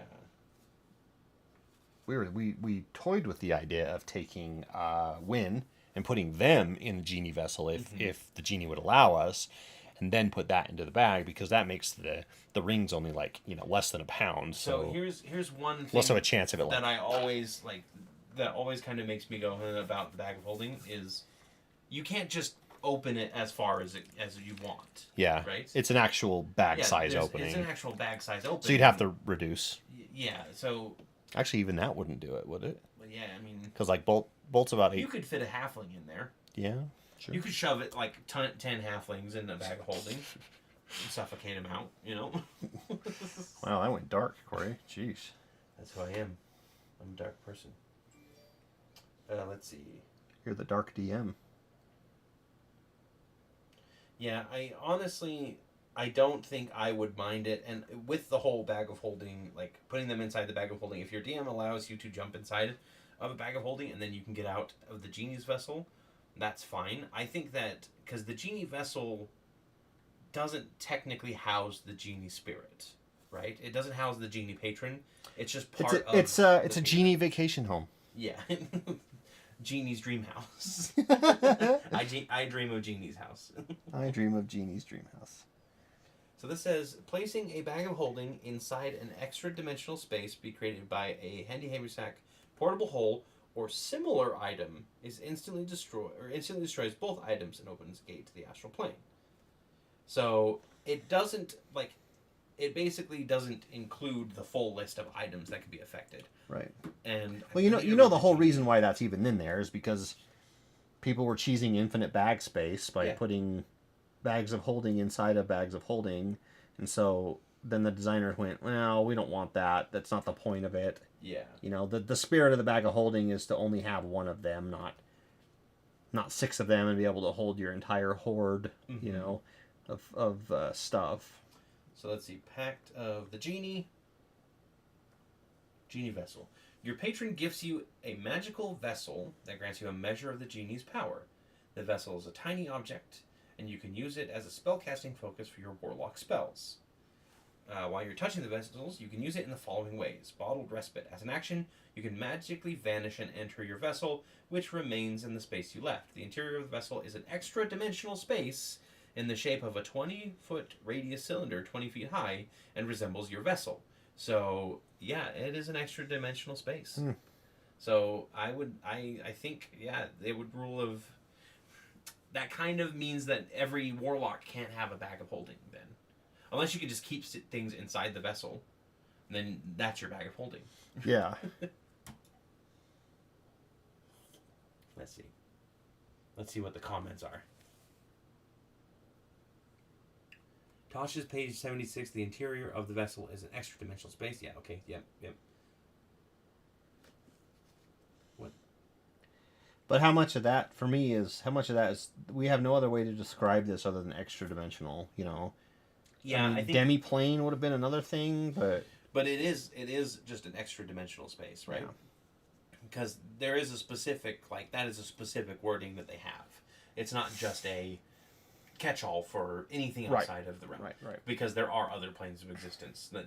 True. Yeah, if they were just doing a catch-all, would call it that. I still personally don't think it would fit, because I feel like the genie's magic might override that kind of stuff. Yeah. Because generally they're your patron, right? Yeah. I would say as a compromise, if somebody wanted to use the genie vessel but had a bag of holding and didn't want to leave it behind with another player, I would say that yes, it is allowed inside that vessel. But not usable. But you cannot you cannot access the bag. It becomes a mundane bag and everything else is locked in there until you are outside the vessel again. Yeah, I'm okay with that. Yeah. So Brian... This is for Casey. I did the orange, so... Very nice. Look at that. Looks really good, actually. Good suggestion. So Brian, what does a ring look like along circular tube referring to the resembles your vessel? Yeah, it's like a circle, but not like a regular circle. A torus. It's like a freaky circle. It's a torus. Yep. Which is what a ring is, I guess. Yeah. As far as the genie vessel that Aloma carries, that's a little bit of a different monster, just because the way that we have his genie patron is different than normal. So his is more of a pocket. You got to be different, Corey, every time, huh? We do. It's legally distinct. That is the goal of my entire career now. I need to start changing things in Tales of Aneria. I actually do need to go onto like World Anvil and change, like remove a lot of Any like specific SRD wording. stuff. Yeah. Yeah. Well, specific wording for stuff that falls under D&D as a game. Yeah. Well, remember, they don't own mechanics. Yep. I would say, and if you're going to have your warlock try to cheese it by having people hop into the bag of holding before they go in the vessel, I would advise them that they cannot access their bag before they do that, because otherwise it's kind of a waste of hopping in and out of the vessel just for your friends kind of thing. So, but again, it's also kind of a good gotcha moment. That would be something I would let them do once. Well, let them do once, but then they get into the vessel and they're like, "Yeah, you can't access it." You know? And so honestly, you better get out of there in 10 minutes, or they're all going to suffocate. It's definitely something that you need to talk to your warlock about before it happens. True. Because if you don't, then it technically and they want to start arguing about it, technically it just goes off of rules as written, so which is Astral Portal. That actually brings up a good point to me. I saw a Reddit thread the other day that was one of my players argues that he is going to shove his gauntleted fist in the caster's mouth so they can no longer cast. Is it in the mouth? I thought it was around the throat. The one I saw was in the mouth. In the mouth. Put it in the mouth so that they cannot cast their spells. How would you rule this? And I sat and thought about it for a minute, and one of the things that I was like, well, D&D doesn't give you any specific, like, you can't target specific things. You can't call your shots. And so that's why I do a lot of, in my game, I do a lot of the descriptions of the attacks myself. I say, yeah, you run up and you slash at him and it hits him in the shoulder, you know, so that you guys aren't constantly having to be like, I'm going to try to cut his leg, or I'm going to try to cut his ankles or something. I mean, if it's a really cool effect or something, fine. But because I feel like if you start doing the targeting, then you have to do an extra system of like injuries. Like if you go and you cut the Achilles tendon or something like that, then that person, has half speed type of a thing. But the other thing that I would do, I think, if it played out and someone was like, I want to do that specific thing, I'd say, okay. However, keep in mind, anything you can do, so can the NPCs. Yeah. So if you want to unlock this chest of... It's a Pandora's box. If you want to open this box of like, I'm going to stop the wizard from casting by shoving my hand in his mouth. Guess what might happen the next time you encounter Guess what the next time you try to do something, maybe someone grapples you and covers your mouth. And honestly, that is a great thing for like an ooze to do. Yeah. Right? As an extra ability, like when it grapples a spellcaster, it prevents vocal components. That's awesome. Yeah. I allow that kind of stuff on crits. Yeah, I think that's all. That's a cool way to do it. Yeah, and you can, especially if they're like crit and like, oh, I want to do this. Yeah, then you say, yeah, okay, I'll allow that. But I don't think that as a generic rule though of doing it all the time. That sounds like a silent spell that you're trying to do as a fighter. Which unfortunately, like, fighters need a lot of love, and obviously they're getting it in the edition that we will not be buying. But for reasons that we won't get into again. Stress. Joe says he's loving his Mars 2 Pro, and he thanks you again for your suggestions. You're very welcome. I've been enjoying all the stuff you post in our Discord. Yeah, it's been really good stuff. Yeah, I've been especially those spiders. Those were pretty cool. I actually went and grabbed them and downloaded them because I was like, oh, I want some. I actually saw a D&D meme one that was, oh yeah, I'm building this intricate tavern for my players to explore, and somebody goes, oh, so it's a dollhouse. Yes. And they're like, oh my gosh, I'm a grown man playing with dollhouses. And then to which I say, yeah, cool, and do it. Like, there's no. What do you think model trains are? Yeah, they're just dollhouses for men in their 50s. Honestly, I look at it. I commented on one of those, and I said, the trick is you don't open the front of it. You open the top and make it level by level, and then it's just playable terrain. Yep. Which is what I do. It's just, that's the difference. Yeah. Yep. That's how my dollhouses turn into playable terrain. But also, there are actually, you could buy a dollhouse and you could weather it up, and you could, you know, trick it out with some cool stuff and make it look really neat on the tabletop. Interesting. I actually, for some reason, I just decided to go on Reddit for just a second here. And the first thing is from D&D. You hear that, everyone? You're boring him. Yeah. Would you talk more, please, all of you? Uh-huh. What is something you will never allow at your table? I think is a good question to ask. Ooh. Audience, you guys watching, let us know. What is something? I thought you would never allow the audience at your table. Yeah. I was like, what? Sorry, I don't care if you won that contest. You're not getting over here to play. No, I also want to know what some other ideas. I got to think for a minute. Yeah. What about you, Corey? I think obviously besides the usual like no like harassment and yeah. You're talking like what game mechanic or no, just what would you never like? It's a very general question. It's not. I think one thing that I don't anything like that's illegal yeah. illegal in the real world. I don't want it. But I mean, slavery is illegal, and that's in D&D. That's true. Yep. So. Okay. Well. And I mean, obviously. I take it back. Everything's free then. Yeah. Okay. I gotcha. Now you're just gonna go amoral, huh? I think one thing that I will not allow at my table is explicit scenes between two characters or a character and NPC. Yeah. That will always be a fade to black moment. Yeah. I have nothing against it personally, but I know people get uncomfortable. I've read so many horror stories of that kind of stuff where the DM starts describing stuff explicitly, and I'm like, I've read other kinds of stories where that happens, and it turns out very differently, though, Scott. Well, when you seek them out, yeah. I mean. Silvery barbs, one person says, is there. That doesn't. Yeah, I mean, I can see where some of it, where it can be annoying, but I don't know. I feel like crippling the players in any way. He says, just kidding. He loves that spell. Yeah. Crippling the players in any way, I think, is kind of a no-no. I want my players to feel awesome. I want them to do cool stuff. Like last night, we come up to this 35-foot wide river rushing super fast, and I'm like, oh, how are we going to get across? And I'm like, oh, I've got psionic Githyanki jump powers. Yep. And I turned to everyone, and I was like, I can make it over. And everyone's like, what? Yeah. And I was like, yeah, I have the jump spell. Yep. That means I can go like 45 feet, you know. Scoldger says he won't allow Wizards of the Coast at his table. No. They are now the big bad guys. They are always the wizards on the coast. Yep. The red wizards on the coast. I do want to do that. Do a one-shot or something like that. A one-shot or a small campaign where you guys go fight a bunch of red wizards.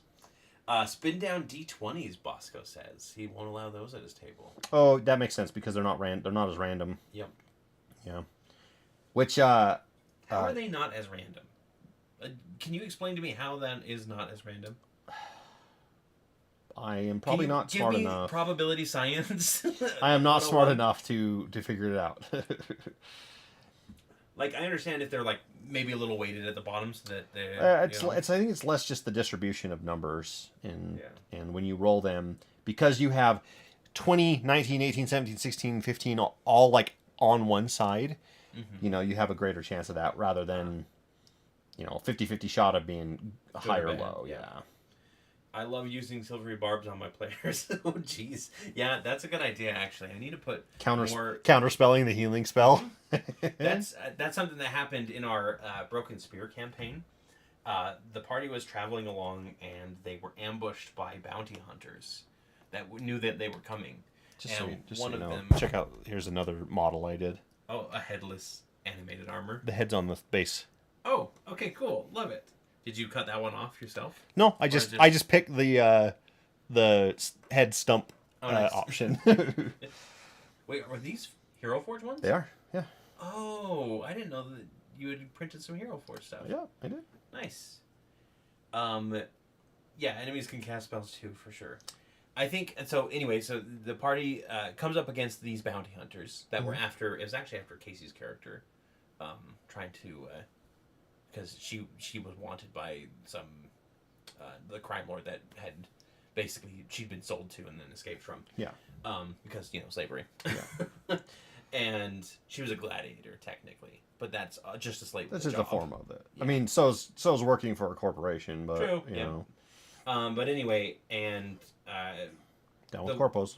the party wizard Akio, which was Dallin's character at the time, tries to cast fireball on the group of bounty hunters, and a circle lights up and counterspells it, because the wizard in that party had prepared a counterspell just in case they tried to like teleport away or engage, that kind of thing. Yeah. And when that happened, everybody went, "Oh no!" Like, holy crap, we just lost our opening move. What the heck? Yep. So that was a fun fight. Let's see. Don't know. I've been called everything in the book. Rules lawyer, fast and loose DM, killer DM. Never made a player make a death save. You've been... Yeah, it's always fun to be the kind of DM that you're like the gentlest DM that you've ever seen or ever heard about, and have your players still be like, "You're making this so hard for us. What the heck?" And it's just like, I'm not, guys. Yeah, I don't know. I'm short of the like explicit stuff or like really illegal sexual things and Yep, and again, as far as explicit goes, like, it's not something that I really care about, but I know that people get uncomfortable by it, so I just hand wave it. There's very light romance in all of my books, or not books, campaigns, but never anything like overt, right? Yeah. And part of that the worst one was I guess my mage from 4th edition. Yeah, he was very charismatic and had some trysts. Yep. And that kind of started it because I was literally like playing characters to flirt with my brother, and it was a little awkward. So, Jared's asking what mount he should use for his Dark Iron.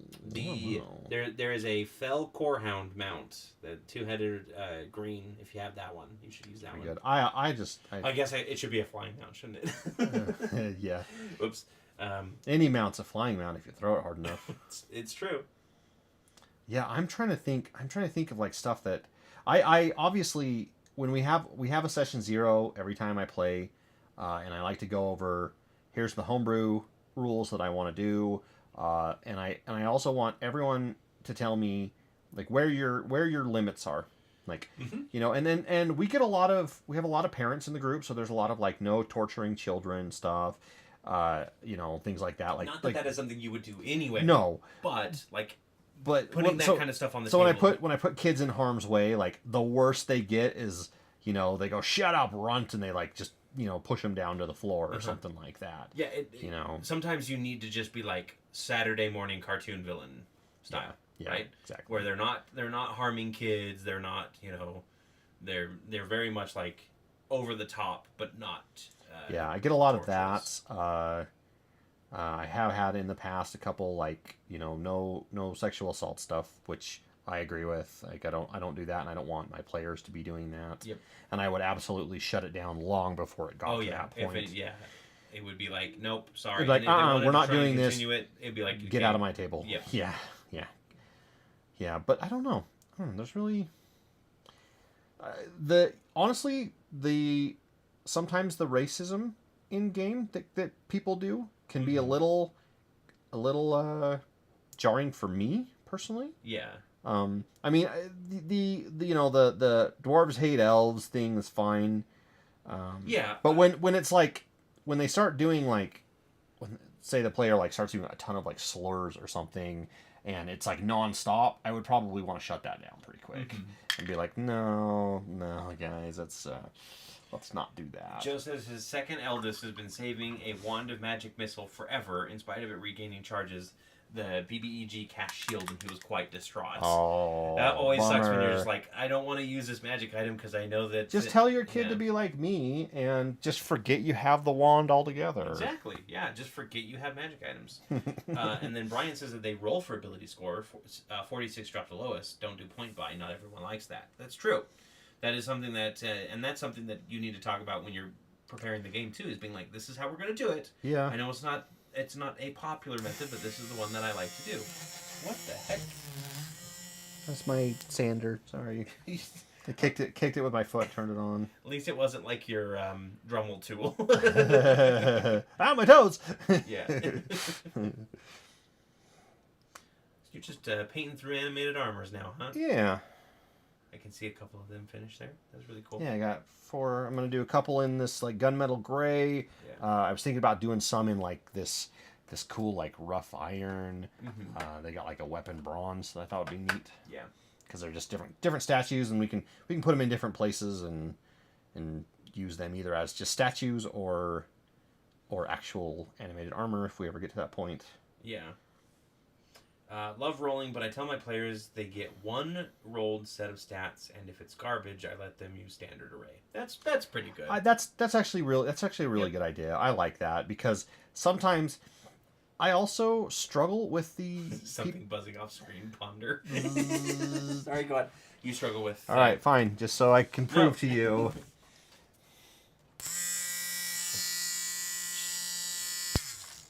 I mean, if you want to put that on your bits, don't. But it's probably not going to feel too good. Sorry, you were saying you like the standard array. Yes, I like standard array.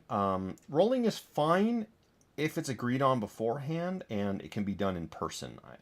I've had some experiences in the past where sometimes someone says they rolled stats and we find out that like, it's like, oh, you have 3 18s and a 16 and a 15 and a 12, and I'm like, really? Did you really roll that well, or didn't yeah, but you've also done that. I have. You've also rolled really well, but again, it was with me hanging over your shoulder as witness, right? Yeah. That was kind of. Then I agree with that. You have to be present. As long as someone's there, like a witness, that's fine. Yeah, and I'm not accusing anyone of cheating or anything. No. It's just one of those like it does go, huh? It's kind of improbable. How many times did you roll before you picked what's the one I wanted? I don't, which is why I like to do it in person. So. Yep. But I think everyone that I play with mostly just does not point by, but does standard array. Standard array. That's what I like to do. It's the easiest. I do like to roll sometimes though, because sometimes it's really fun to get really good rolls or really a character with like 2 really good ones and then just like crap across the board and then being like, okay, how am I going to build this character to do this? Yeah. I let one guy roll on D&D Beyond. His first roll was 4. Oof. Then 18, 18, 18, 18, 16. Oh, what was the dump? Yeah, what was the dump stat there? Literally, like, that is the most wonderful person that's ever lived, and then they have, like, just one very bad issue. They're a 10, but, kind of thing. I think Christian actually rolled in my game. Yeah, in the I think so. He rolled and he got really good. I think he got an 18, 17, like 2 15s, and he's playing a barbarian, so he's like, oh yeah, super strong. As far as rolling HP and level up, I like the average better. I think that's a better way to do it, because getting 1 HP when you level up sucks. Yeah. I mean, you could always go like reroll 1s. That's true. Hate dice rolling apps unless you're rolling for high level fireballs. It's hard. It's hard for a dice app to be truly random. Grabbing a handful of D6s for a fireball. Yeah. Yeah, so good. That's a lot of fun. Not to mention you get to organize the dice to be like in tens, which is what I like to do. I'd be like, okay, 6, 3, 1, okay, that's 10. 6 4, that's 10. 5 5 and 5. Yep. Yeah. 3 and 3 2 and 5. Yep. Exactly. I do love organizing. Oh my god! Dice. Oh, we're all nerds. We love math. Yep. No. My new dice sets have been working out really well. Yeah. The audience set, I've really only rolled a d20 a couple times, but it didn't roll below like 13. Knock on wood or whatever. That's because a lot of the stuff you roll is, or as a druid, it's all what do you call it? I make checks. Yeah. Or saving throws. Yep. And then the ones for Kith worked pretty well last night. The only thing I botched was my jump across the river as a monk with what's the ability? It's called Step of the Wind. It doubles my jump speed, or my jump range, which was only 26 feet for me. So I had to jump across a few stones, and that's when I slipped and fell. Yeah. It was not a good moment for the very proud lizard folk. Yeah, the one who's like, I'm the warrior of this group. Mm-hmm. You guys are all just Yeah, You're just along for the ride. Like and I'm 20 helping you. minutes earlier, she was talking about how she was superior to soft skins because you guys don't have natural weapons or defenses, right? Yeah. Like, Yeah. And then she goes and botches a roll, slips on some rocks, and then has to be drug ashore. Falling rocks killed her. Typical Yep. D&D death, right? Yeah. For any wondering, the river was rapid enough that you couldn't swim across it, but she had tied a rope around her waist. Yeah. And yeah. Yeah. So And we had to drag her up to the shore. Yep. All right. Let's see. I'm going to go. What do you think, Corey? Bronze? Copper? Copper? These two. Okay. Which one do you like?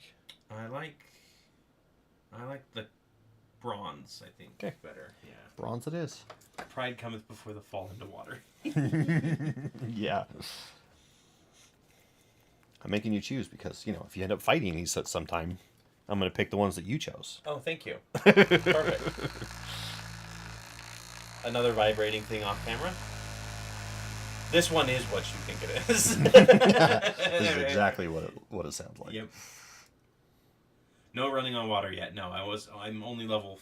We just hit level 4 at the end of that. Well, and we were debating on whether or not running water counts. Yeah, or fast Don't know. still water. Yeah.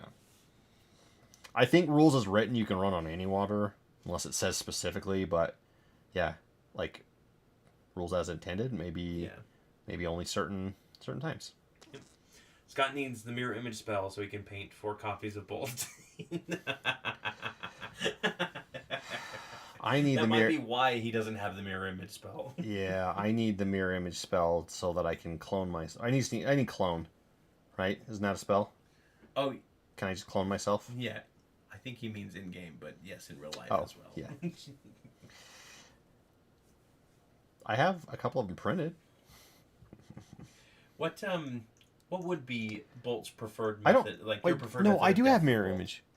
I have the one that there's a chance on hit, 25% chance on hit or something. You do have that spell, yeah. It's just because it's technically in your space, we didn't have other copies for you.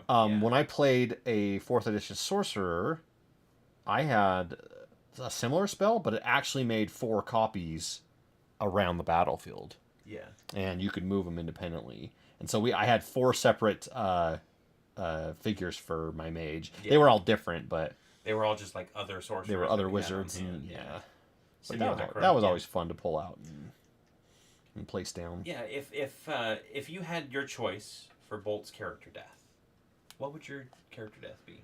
I think. How would you want him to go out? I think what the best way for them to be killed would be doing something big to save the rest of the party. Yeah.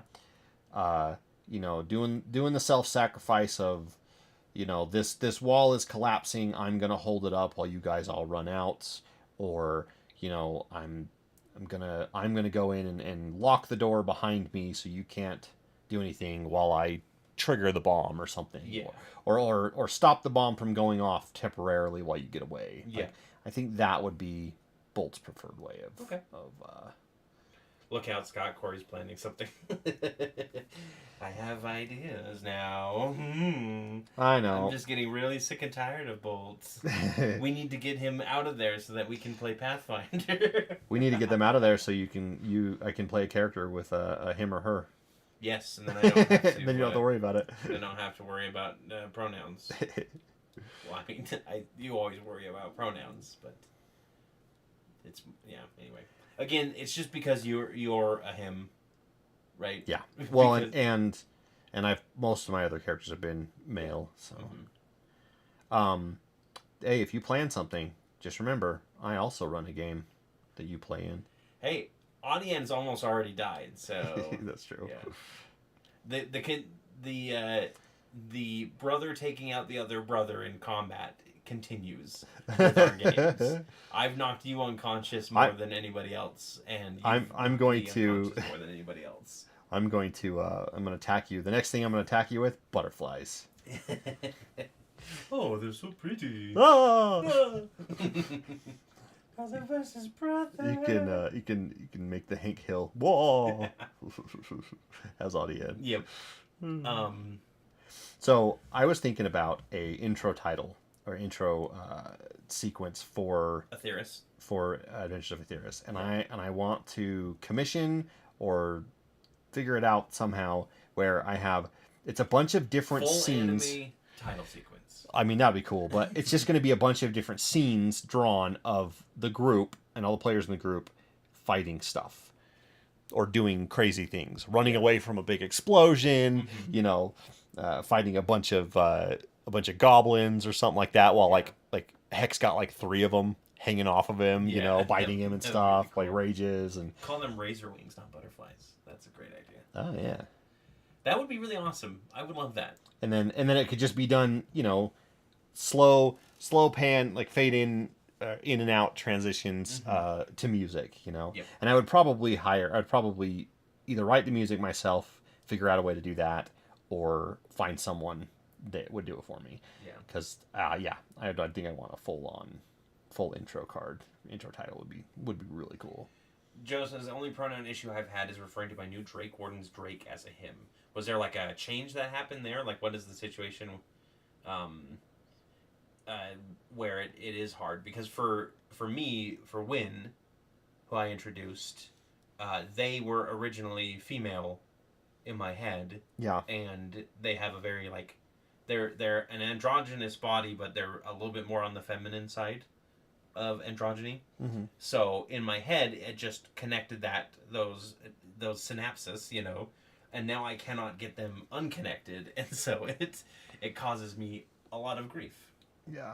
It's not easy, especially like, we've all grown up saying certain things and it's funny because I use pronouns all the time at work or gender neutral ones. Yeah. When I'm talking to customers or about customers, I always say they because I don't know. I have no idea what this person's name, whether or not it's male or female. Mm-hmm. It might sound that, masculine or feminine, but I don't know. So I just default to they, they or them. And I think it's a good thing to constantly be kind of thinking about, Yeah. Especially because you don't know how many friends or family do you have that might want you to call them by some different pronouns or something. Mm-hmm. Okay, yeah. If it's the first female player that chose Drake Warden, then I can see how that is hard. I mean, I call Colby when he was playing Ceradon. Yeah. I call Ceradon he all the time just because Colby is Colby. Yeah. Yeah, and so it makes it difficult, but that's as long as you're constantly trying, it's fine. Yep. I'm not going to interrupt the game and stop everything and be like, Cory, correct yourself now. Yeah. I might occasionally just be like them, Yep. just to try to maybe, I don't know, Pavlovian response. Yeah. Right? You hear Bolt and you go, oh, to them. Okay. And honestly, I saw something online. Honestly, the Bolt, the decision to go genderless was kind of an ending or near the right before we started thing. Yeah. And it was one of those things where I was like, you know what? This, to me, it makes more sense. Bolt would be genderless, Just call everyone Bob. The Bob. I saw something that was, do you think that when Pavlov hears a bell rings, he thinks about feeding his dogs? Probably. Literally gave himself his own condition. Yep. Also, he salivates at the thought of doing an experiment? Yeah. I keep forgetting that the Drake Warden exists as a ranger subclass. Oh. Because it's literally a dragon hunter, kind of thing. And that might be my next character if I remember it. Oh, I've got too many characters that I want to play. We just need to go. This needs to be our full-time job. I wish. Yeah. Non-stop D&D playing. Because I have my one concept, which is the Chaos Magic Sorceress, who is a Efreet who had her powers locked away by a group of gods for misusing a wish. Oh yeah, this was the one that you very nearly played. Yeah, I very nearly switched to at like the last minute. Yeah. And she's very arrogant, but her magic is haywire because her genie powers have been locked away basically. So she's constantly like chaos magicking around, or, doing wild magic surges and whatnot, which I think would be really fun. And that might be my next character. You love that chaos. I do too. Yeah. Too many characters, never enough time. Exactly. Yeah. First character, first time playing, and she's stoked. Makes it very enjoyable. She's named Arashi, or she named it Arashi on the spot. I believe it means thunderstorm in Japanese. Ooh, I love that. So how do you describe the Drake? Is it a Japanese style dragon? Yes. Oh yeah, like wingless. Yeah. That's something that I always love is the variety of dragons. Yeah. Right. It can be a red dragon, but it could be a red dragon with wing arms. Technically a white one, right? Or like a koala style. Yeah. Like South American style, or I guess Americas. Because don't Native Americans, don't they have dragon myths? I thought they had something similar. I know they have like the giant birds that like the thunderbirds and stuff, things like that. I think that's kind of cool. I don't think Native American has like a dragon. The closest thing would be South American quaddles. Yeah. Which are feathered serpents, Yep. Yeah. Alas, I'm cursed forever to be a DM. Wingless for now, of course, because it just barely started there, but I'm letting her describe it. Yeah, that's very cool. Yeah, I've got a player in mind who has a companion elk, small elk, or small deer, I guess, and I keep catching her off guard, and I feel bad about it, but it's also a good thing because it gets her thinking about it, and then later I get a bunch of messages about what's going on. But I always ask her stuff like, how does your companion look? Yeah. And she'll be like, oh, I didn't think about that. Yeah. And then I'm like, okay, we can come back to you, if you want. Or like later on, I'll get a text message at like 11 o'clock at night after they've already got home. Like, okay, so here's what it is. Yep. And then she'll explain I'm sorry, it all. we might have to retcon some stuff. It's like, no, that's fine. Or it'll be, well, lately it's been, hey, check out this drawing I just did of this. She sent you a drawing? She did. I'm not going to spoil it. Okay, yeah, no, I'm okay with that. Yeah, she sent a couple different drawings actually. So she was doing some like patterning and like she wanted some different looks and stuff, and so she was like, "This is how I want it to look." And I was like, "Okay." I was wondering the other day if a centaur could wear horseshoes of speed. Ooh, I would say yes. Personally, as a DM, I would say yes. Rules is written, I'm not sure, but as a DM, I would be like, yeah, that would be the one time that I would allow boots as well. Hold on, rules is written? Yes, absolutely. They because it doesn't say anything on the boots, does it? About you have to have humanoid feet. What about tieflings that have hooves? So horseshoes of speed said these iron horseshoes come in a set of 4. While all 4 shoes are affixed to the hooves of a horse or similar creature, they increase the creature's walking speed by 30 feet. You're a similar creature. You are a similar creature to a horse. I would agree with that. Yep. And as long as you can wear all 4, I would. Yeah, I think that's allowed. But once you get one leg cut off, sorry, you're slower. I mean, that just makes sense anyway. But which also that means the horseshoes of a zephyr are also available, which are they allow the creature to move normally while floating 4 inches above the ground. They can cross or stand above the that's kind of cool. Unstable surfaces such as water or lava. You leave no tracks and ignore difficult terrain. In addition, you can move at normal speed for up to 12 hours a day without suffering exhaustion from a forced march, that's really awesome. Yeah. There's not enough like minor items in basic D&D, which is what this is why we love third party stuff, because like Griffin Saddleback, and this is what half or more of our document was going to be third party, or not third party, but smaller things. Small items that do little things but are really fun. But as an alternative, would they need 2 sets of boots of speed to do the same thing? I don't know if I would allow a centaur to use a boot item. Or I don't know if that would be something, not allow, I guess that's the wrong way to put it. I don't think I would no, I guess it is allow. There's no other way that I can say that. I would rule it in this way. First of all, I would never let my centaur player find boots of speed just for them. Yeah. If the group finds boots of speed and the centaur wants to use them, I would say, okay, you will have to take it to, like you have to get some horseshoes from a blacksmith. Mm-hmm. Then you have to take this to a mage and have them like transfer the enchantment. That's how I would rule it, right? But if my Centaur player was like, I really want Boots of Speed, I would say, okay, we'll figure something out.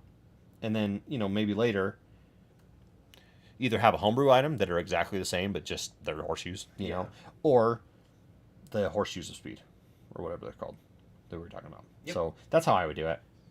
Yeah. Because, the book, to me, is a set of guidelines. They're not law, they're not rules. They are rules, but they're the starting point. They're the starting point. And for me, I personally take all that stuff with a grain of salt and go, you know what? I don't like that. I don't like that it takes a full action to drink a potion and you still have to roll for it. Like, nah, that's not the way I'm going to do that, Yeah. Thinking is if you don't allow the horseshoes of speed, then boots of speed should be in play. Exactly. It's either you allow the horseshoes and then you say that you have to transfer it, or don't allow regular boots, or you allow the boots because the horseshoes aren't an option. Yep. It is 9 o'clock, my friend. Oh, wow. This night has gone by super fast. Yeah, it's been awesome talking to everyone. It's been nice to be back. Thank you, everybody, for participating in our wonderful chat tonight. It's always great to just get together with our friends in the community, because you're all friends. We're all friends here. You better be. It's, what's that phenomenon where you're friends with somebody you don't know, or whatever, that we were talking about the other day? Oh, parasocial relationship? Yeah, it's a parasocial relationship, but it's us to the fans. Yeah. We you're all our friends, thank you. We just think you're all our friends. It's only noon. Oh, sorry, Bart. We can go for another 9 hours. But thank you so much. Appreciate everybody coming out tonight. We are going to head off for the evening. Thank you to all the newbies. Yeah, thank you for stopping by. Yeah, everybody who's new in the chat, welcome. And there will be another stream next Friday at 7. We'll bring Preston back in for another paint stream. Yep. We got some fun things for him to paint. Yeah. Draw. It's a draw stream, not draw a paint stream. Yep. I mean, he can digitally paint. Yeah. I guess he could. Yeah. All right. Good night, everybody. Thanks for joining us.